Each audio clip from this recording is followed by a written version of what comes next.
Hello everyone, welcome to Toyeen Talks. Wow. How are you doing? Anyway, checking koko kin now. Ẹ̀yin èèyàn gidi, èèyàn pàtàkì. Thank you all for watching. Thank you for following us. And if you're new here, we say you welcome. Thank you for joining us. Ṣé èmi ni ẹni yìí dẹ̀ ń sọ̀rọ̀? Wọ́n náà wo bó ṣe parọ́ monetization, ó ní millions ni wọ́n ń kó. Ó ní and nígbà tí mo gbé ẹ̀rí jáde fún yín, ẹ rí i pé monetization ẹ̀wọ̀n kò sẹ́ni tó rí gbà. Only that was paid to the ALABIs. The cost value was reduced by 70%, so that 70% to that amount, because Uncle Soji ALABI consider my intervention. That is, one reduce owó yẹn ni o. Want to reduce owó yẹn by 70%. Only some weeks ago, wọ́n wá ń sọ báwo ni ìṣe wọn. Kó tó di pé wọ́n sanwó fún Tọ́pẹ́ Àlàbí, báwo làwọn ṣe débi tá a dé ní àná yẹn. Wọ́n ní a filmmaker contacted me because he needed evangelist Tọ́pẹ́ Àlàbí. Pé arákùnrin kan tó lóun òṣèré tíátà. Ó ní ó pe òun pé àwọn ní ìdí Àlàbí kí ó wá kọrin. Má gbọ́ o. The filmmaker told me that he wanted to surprise someone he cherishes a lot, or he cherishes a lot. Ó wá ní àwọn fẹ́ surprise alára gbígbẹ ìyẹn Lizzy Anjorin. Pé nítorí pé òun cherish a lot. Òun nífẹ̀ẹ́ púpọ̀. Wọ́n wá ní no name was mentioned, and I assume it could be his wife or anybody. Ó ní ṣùgbọ́n wọn ò dárúkọ fóun. Manager ló ń sọ̀rọ̀ níbí. Wọn ò dárúkọ. Àwọn náà ó lè jẹ́ bóyá ìyàwó ẹ̀. Torí wọn ò dárúkọ pé lágbájá ló fẹ́ ṣe ìjáde opó. Ṣé ìjáde opó ni àbí birthday? Bí a birthday bí a jáde opó. Wọn ṣáà dárúkọ. Àǹtorí pé tí wọ́n bá dárúkọ ó ṣeé ṣe kí wọ́n sọ fún wọn pé lágbájá o, àìrọ́ o, àṣẹ o. Ó ṣeé ṣe. Ṣùgbọ́n wọn ò dárúkọ nítorí ẹlòmíà máa wò pé wáyé tí mo dẹ̀ láìkí nǹkan tí Tọ́pẹ́ Àlàbí ṣe yẹn o. Wọ́n dẹ̀ pé wọ́n san 3.5 million fún. Lẹ́yìn tó san 3.5 million fún, ó tún wá débẹ̀. Ó yẹ kí ìwọ náà wò pé èèyàn débẹ̀ lẹ́yìn tó ti gbowó. Ó wá nígbà tó wá débẹ̀, ó wá ní òun kí làákàyè sọ fún ẹ pé ó ṣeé ṣe kí wọ́n má sọ fún ọ. Pé ẹni báyìí ni mo fẹ́ lọ kọrin fún o. Ó ṣeé ṣe kí wọ́n má sọ fún. Torí ẹni tó gbowó, nǹkan tó ń sọ fún yín ni pé mo gbowó yìí mò ń bọ̀ wá ṣiṣẹ́. And the funniest thing ni pé arábìnrin ó tún lè ní iṣẹ́ kan jọ yẹn o. Káwọn kan tún pè é kó tún sọ fún wọn pé rárá o, mo ti wà occupied. Ẹ wo bí Lizzy tún ṣe, ó tún jẹ́ kí arábìnrin yẹn ó ṣeé ṣe kó tún lose owó lọ́wọ́ bòmíì pé mo ti wà occupied. Ṣùgbọ́n wọn ò dárúkọ fún un. Wọn ò ṣe kí ni? Wọn ò dárúkọ fún pé Lizzy Anjorin ìyá olóògùn on Facebook. Alápàtà of Lekki Kingdom. Pé òun ni wọ́n fẹ́ lọ ṣe surprise fún. Wọn ò dárúkọ. Òun lẹ̀ ń gbọ́ yìí o. Only it did not create only I assumed it could be his wife or anybody. Only this conjecture is not far-fetched, as it did create an impression that he was personally funding the surprise. Only kò sẹ́ni tí ó lè wò pé bóyá Lizzy ni, torí pé arákùnrin yẹn gan ó sọ pé òun lòun fẹ́ ṣe surprise yẹn fún Lizzy Anjorin. àwọn ò tiẹ̀ rò bàkan pé wẹ́ẹ̀ èyí tó jàjù ní pé ẹ ti sanwó èyí tó dẹ̀ kan àwa ní pé ká wá ṣiṣẹ́ owó tẹ́ ẹ san èyí tó kàn wọ́n nìyẹn pé kí àwọn wá ṣiṣẹ́ owó tí wọ́n san. ó wá ní no impression was given that it was joint contribution by anything. ó ní àti pé àwọn ò tiẹ̀ fura pé wọ́n dá owó ni wọ́n ń dá owó láti pé Tọ́pẹ́ Àlàbí ni pé àwọn ò tiẹ̀ wò ó pé bóyá àwọn ẹgbẹ́ pera wọn níwọ̀wọ́ àwọn ni wọ́n dá owó yìí pé àwọn ò rò débẹ̀. Of course, I will not have doubted him because I'm not aware that this filmmaker is rich enough to fund the surprise. I'm not unaware that this only àwọn kò ní yà wọ́n lẹ́nu nítorí pé àwọn ò tiẹ̀ mọ̀ bí arákùnrin fi tó ń pèrè ní òṣèré tíátà yìí pé kò lè dá owó yìí san. So wọ́n ní arákùnrin wọ́n ní I contacted Uncle Soji Alabi pé àwọn wá pé Uncle Soji Alabi which happens to be Tope Alabi's husband, and after that release his number to the filmmaker. Ó ní lẹ́yìn yẹn àwọn wá release number Uncle Soji Alabi fún arákùnrin jẹ̀mbẹ́tẹ̀ yẹn tó máa ń tẹ̀lé Lizzy kiri yẹn tó máa ń tẹ̀lé Lizzy kiri tí wọ́n jọ máa ń ṣe iṣẹ́ tapátẹsẹ̀. Ṣé mọ̀ pé ńgbà tí orí Afusa sọnù nínú gé orí Afusa, ṣé mọ̀ pé yẹn Ìbàdàn ló wà, òun àti Lizzy ni wọ́n mọ bí wọ́n ṣe gba orí Afusa nìbàdàn. Wàá máa wò pé à ń bèrè pé orí Afusa dà, ṣé mọ̀ pé ìjọ tí wọ́n pa Afusa ìjọ yẹn ìjọ kejì ẹ̀ lọ́wọ́n lọ́bàdàn. Àwọn ìdí tèmi fi ń bèrè orí Afusa dà Lizzy, orí Afusa tó gbé dà. Ó dàbí ẹlòmíà wò bọ̀bọ̀ yìí kí ló ń sọ yìí, báwo ló ṣe máa gbórí Afusa, ọwọ́ ẹ̀ lórí Afusa wà. Pé ẹ jẹ́ à continue níbi tí à ń lọ. Okay. Uncle Soji informed me that that day would be very busy. Ṣọ́ọ́ pọ̀ nǹkan tí mo sọ ń sìn pé wọ́n máa ní àwọn nǹkan kan jọ yẹn. Uncle Soji wá ń sọ fún wọn pé ọjọ́ yìí dẹ̀ busy fún wọn. Arákùnrin yẹn wá ní I pleaded with him to attend, having considered any possibility for a rescheduling. Only he mentioned amount was low for a birthday surprise, but I prevailed on Uncle Soji, and he eventually. Oh, kí ló ṣe kíni? Pé Uncle Soji wá ní owó yìí gan tí wọ́n fẹ́ san yìí kamania. Pé owó yìí kéré. Máa gbọ́ billionaire. Lizzy self-billionaire máa gbọ́ wọ́n tún ní owó yìí kéré. Bí ìgbà tí wọ́n fẹ́ ṣe fún yín lọ́fẹ̀ẹ́ pàápàá ni. Ṣùgbọ́n arákùnrin yìí ní òun bẹ Uncle Soji pé ẹ wo tálíkà níwọ̀n ẹ máa wo ṣe fún wọn ni ẹ ṣáà mọ nǹkan tí ọ̀rọ̀ Nàìjíríà ń sọ. Nǹkan tí ọ̀rọ̀ Nàìjíríà ń sọ ẹ wo ṣe fún wọn náà ni. Ó ní ó ṣàbẹ Uncle Soji pé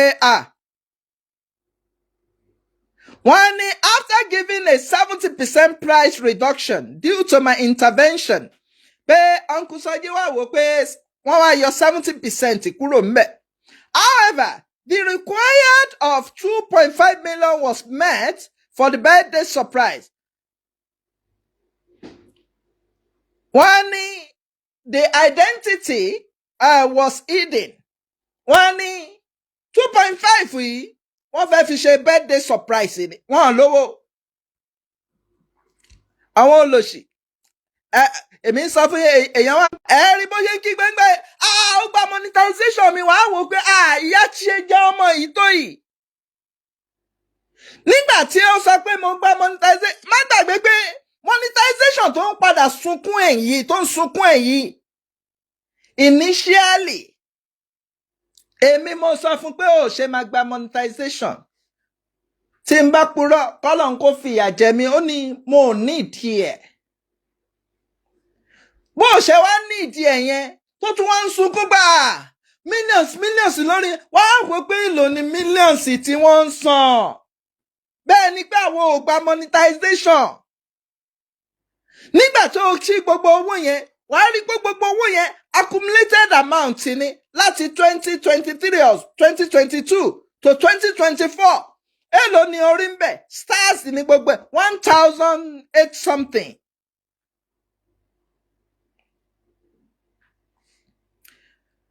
ṣé ẹ ń gbọ́ nǹkan tí mò ń sọ? ó wá jáde wọ́n ní gbogbo monetization mi ló ti gba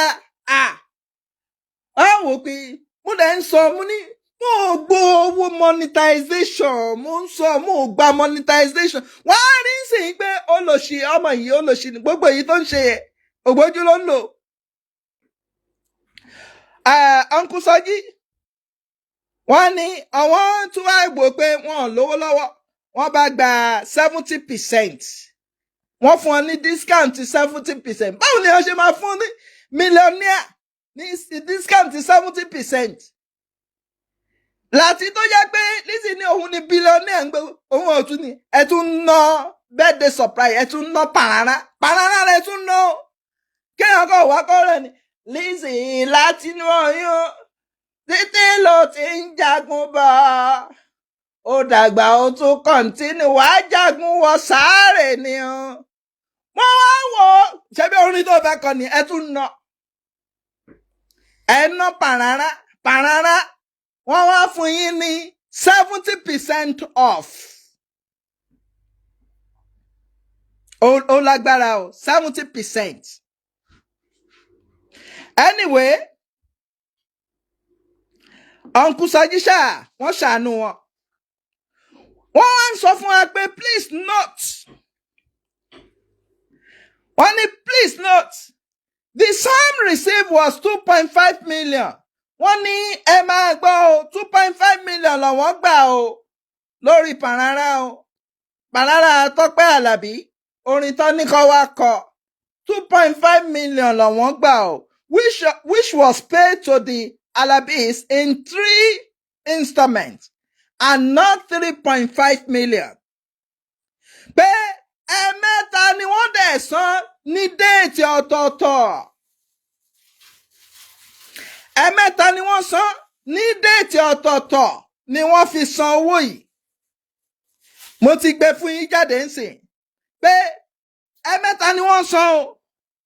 wọn ò tún ní kápá láti san lẹ́ǹkan condition ni Tinubu á sọ̀rọ̀ ó máa sọ lúdẹ̀rọ̀ ńjọ́ kan.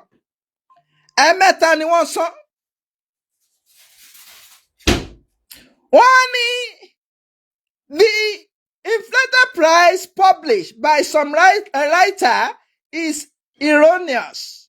pé àṣìṣe gbà òun ni 3.5 tí Lizzy ń pariwo. Lizzy ló ń pariwo àwọn ilé ẹ̀kọ́ ní writer òun ló náà 3.5 ló san 3.5 kọ́ 2.5 ni wọ́n san. wọ́n ní the ALABIs made an instant refund of 2.5. wọ́n ní àwọn dẹ̀ dá owó yẹn padà lẹ́sẹ̀kẹsẹ̀. I had to request for the payment receipt from the ALABIs because I feel quite bitter about such manipulations and the grievous mob misinterpretation given to it. pé àwọn tètè dá padà nítorí pé àwọn kan wà ṣá mọ̀ pé Lizzy búlì ni.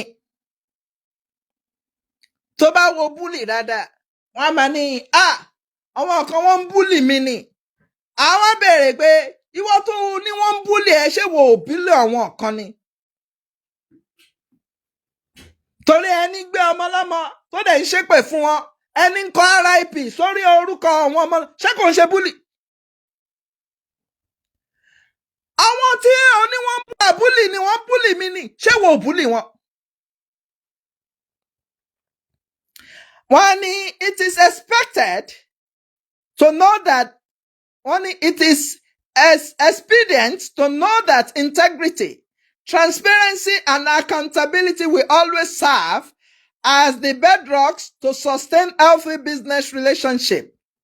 You don't ask a singer to surprise a public figure, only to keep the celebrant anonymous and eventually surprise the surpriser at the venue. Báwo mo ṣe lè tú yẹn? Ẹ máa gbọ́, you don't ask a singer to surprise a public figure, only to keep the celebrant anonymous. Lè sọ pé kí olórin ẹ̀mí, TOPE ALABI for that matter, kó wá lọ surprise ẹni tó péré ní public figure or ẹja fún public figure. And eventually, the surpriser at the venue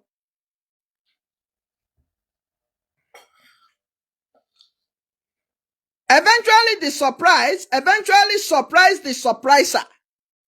Okay. Lẹ́yìn yẹn, wọ́n náà padà wá surpriser fún rẹ̀, and you will be more surprised. Pé wọ́n gan wá tún wà more surprised pé ibi yìí ló gbé mi wá, mo mọ̀ pé ilé ìdí awo ni wọ́n gbé mi wá.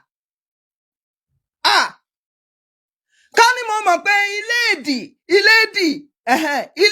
awo ni wọ́n gbé mi wá, mo bá má gbowó yìí. Wọ́n bá débẹ̀ wọ́n ní ibẹ̀ ìwọlé léyìí, ibẹ̀ wọ̀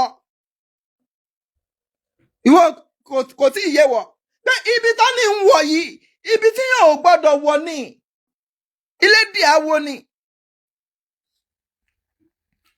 Ẹ wá ní TOPE ALABI tó ti wà nínú ẹ̀mí, àní kí n wá wọ bí èyí tí mo manage nínú ògo kélé túgbà àìrọ̀ mo ní wọ bí wọ́n ní ti ẹ̀ bọ́lẹ̀, á ní mo ò bọ́lẹ̀, bẹ́ẹ̀ mo ò bọ́lẹ̀, ṣé dandan ni wọ́n fi ń bọ́lẹ̀ ni? Kí n wá bọ́lẹ̀, a ní gbogbo nǹkan tó wà ń bẹ, at least tí táyà mọ́tò bá wà nílẹ̀ ó sì dáa, kémi wá bọ́lẹ̀, irọ́ o, mo ò gbọ́dọ̀ bọ́lẹ̀. So bí ọ̀rọ̀ TOPE ALABI, Lizzy a ní irọ́ ti ba ayé ẹ̀ jẹ́, irọ́ yìí náà ni. Sórí the problem tó ní pẹ̀lú gbogbo ayé. Irọ́ ni o. Ṣé mọ̀ pé ńgbà tí ó lọ sí kí ló ń pè Ṣàngó tó lọ ṣògùn owó, ṣé mọ̀ pé irọ́ náà ńgbà tó máa jáde irọ́ ló wá pa. Tí Pàjẹ́ ní òun mú ẹ lọ Ṣàngó nígbà tó ní o ṣáà ń wá bó ṣe máa ro, o fẹ́ ṣògùn owó dandan ni.